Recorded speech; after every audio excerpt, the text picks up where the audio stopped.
Welcome back. This is the second episode in Painting and Booze, where basically I sit here, I paint this wall that I've been meaning to paint for a long fucking time, and I'm going to talk about whatever it is I'm painting about. So last time I talked a bit about beer and fermentation.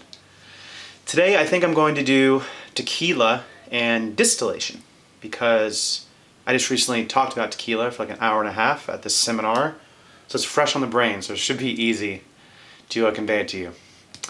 Okay, see you here in a second.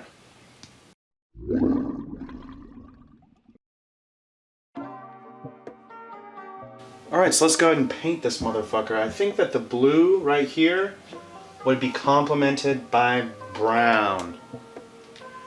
Yes, my artistic instinct is saying brown is the way to go. That's how we're gonna paint tequila on this wall.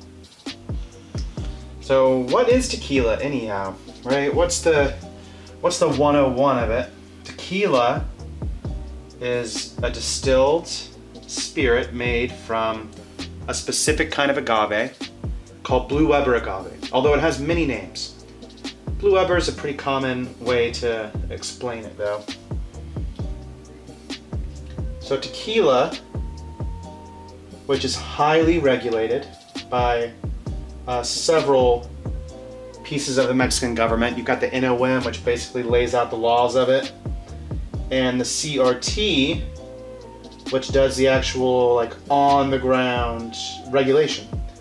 This is checking to make sure that the agave is grown right, which is a very lengthy process. Usually a mature agave is around 7 years old, 7 to 10 years old, so a lot of work goes on the front end. The CRT comes through and just makes sure everything is up to par in a lot of different respects. So yeah, you got this Blue Weber agave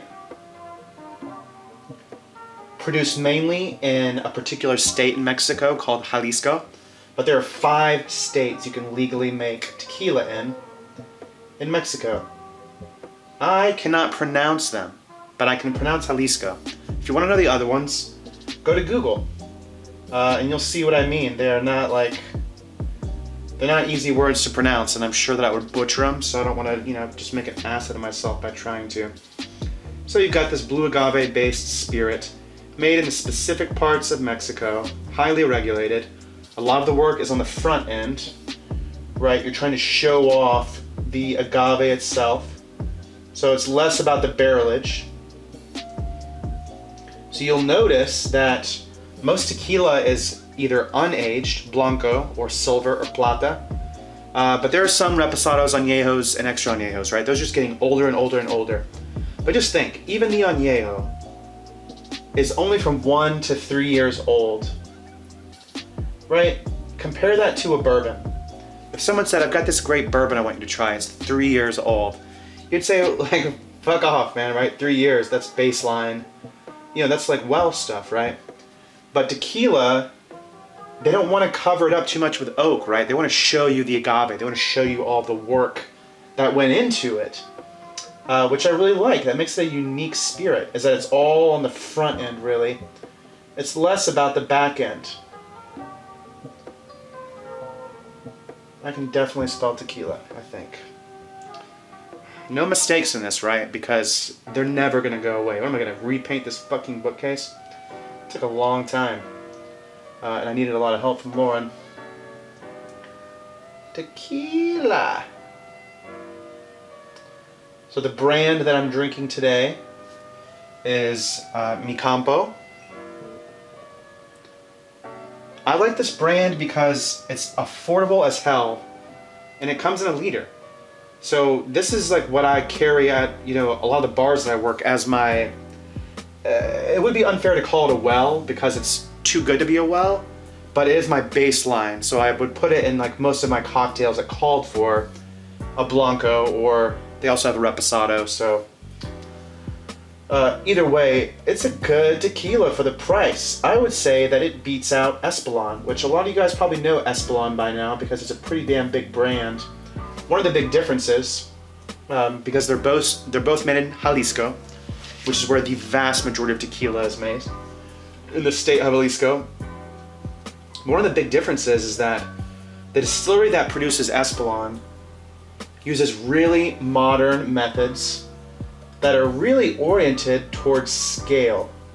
So what I mean is they seem to have been built, Espolon, to sell, right? To distribute at mass, and you can tell by how the distillery that they are produced in operates. Everything is modern. There's nothing really traditional about it.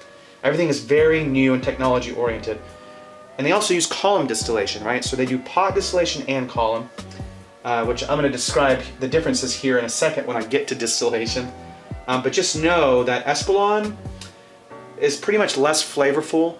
It's cleaner and lighter, but also doesn't stand out as much because of that column distillation. It kind of strips it a bit. Whereas with Mi Campo, they use pot distillation. And pot distillation allows you to retain more of that original character, which I would argue is pretty damn important because, again, of how much work goes in before it gets to the bottle, right? There's probably 8-9 years that goes into producing that bottle, you know, before it even considers being aged in a barrel, right? Before you even think about making a reposado. Wow, this is really fucking falling. Okay. I think the tequila part's done. We're gonna call that one a wrap. That obviously is a very shallow description of tequila, but just so you have an idea of it, right? It's made in a specific area in Mexico. It's highly regulated. Oh, one more thing. Tequila is a type of mezcal, right? Mezcal is an umbrella of all of the agave spirits, and tequila is under that umbrella.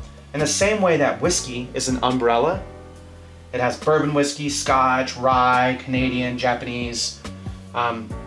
Mezcal is the mother, under which there are lots of agave spirits, and tequila is one of them. It just so happens that tequila outgrew its umbrella, mezcal, to the point where people say, oh, mezcal, that's a smoky tequila. No, that's not correct. That's not correct at all, guys. Tequila is a type of mezcal. And one of the main differences between why you have smoke or why you don't has to do with where the agaves are roasted.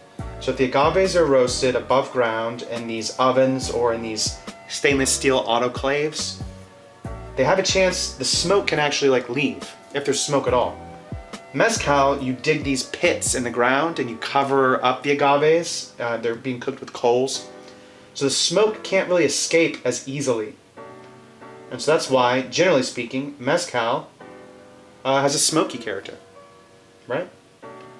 Oh, this looks gross. This white looks really gross. Hopefully it's not so bad over here. It's not too bad. Other than it's incredibly runny. Wow, this is going to be a big D. You know what? Let's just say that this is like a decoration on the book.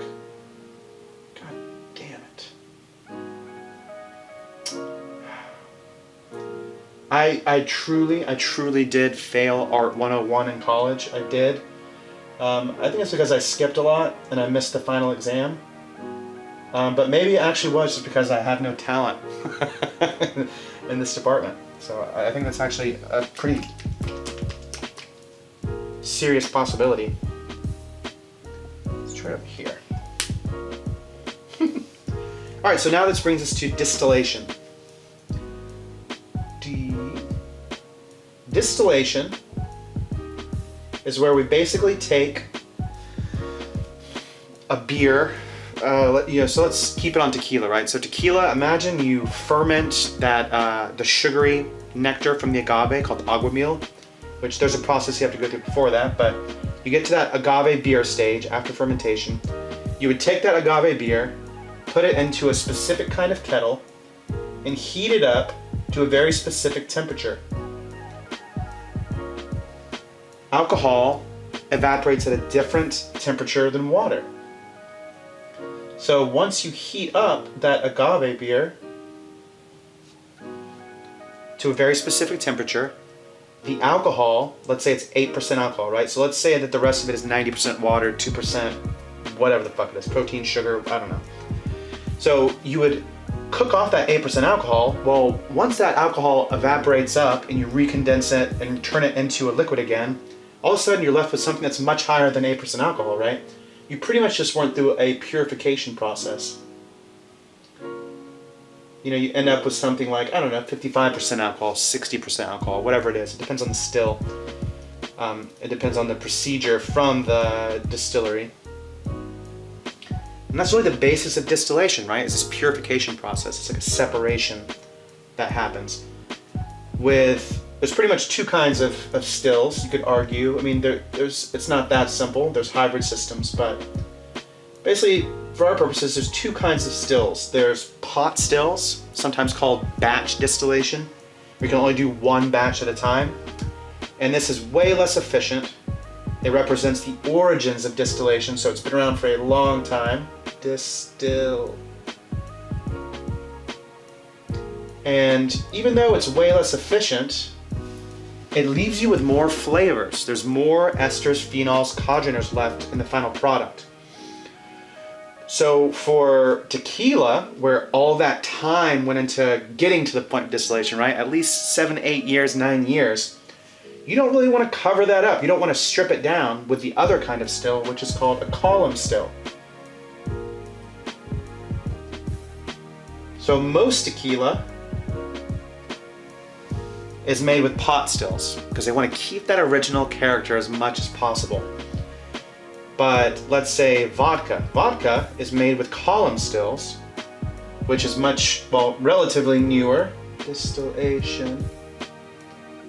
Column stills, sometimes called continuous distillation, is way more efficient. You can keep feeding that, agave beer, let's say, into that still, and it'll keep on distilling. Just keep going, right? Overnight. Keeps going, and keep feeding it. Whereas pot still, you can only do one batch at a time. Batch, clean, batch, clean, batch, clean. So you can get more alcohol, it's a more efficient process out of a column still. You can run it all the damn time, but it's at the sacrifice of flavor because you're stripping away more of that flavor. So if you think about what vodka is a highly stripped spirit, right? Think about Tito's vodka. Tito's vodka has been distilled, I think, 6 times. And so the end product really doesn't resemble corn at all, right? Which corn is what the base of Tito's is in this case. So you typically wouldn't want for something like tequila to use column distillation, right? Because you're stripping away what took you so many years to put together in the first place. However, some tequilas do that, right? Like Espolon. Because they're going for scale, right? They're going for... Their agenda is a little bit different than a lot of tequila producers. They're trying to sell a bunch. So a lot of their budget goes into marketing, right? Which, I don't know. It is what it is. And I certainly don't think Espolon is a bad spirit, or tequilas that use column distillation are bad spirits. They're just different. They don't have as much going on. They don't smell as interesting. They don't taste as interesting because they're cleaner. They're more stripped. They're lighter. Really more suited to cocktails, in my opinion, depending on the cocktail.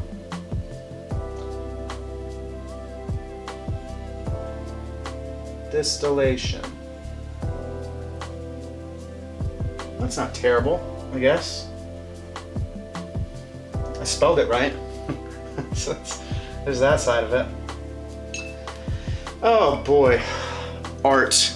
Am I right? I remember when I first was training Pablo Picasso, and he came to me and he said, "Master, how do I paint with the elegance that you do? How do I take something in a two-dimensional plane and make it feel like 10 dimensions higher? How do you put something together like this and transport people to another place, a better place?" And to him I said, "Picasso, you wouldn't fucking get it, man. So, sorry." Alright, well, thanks for watching.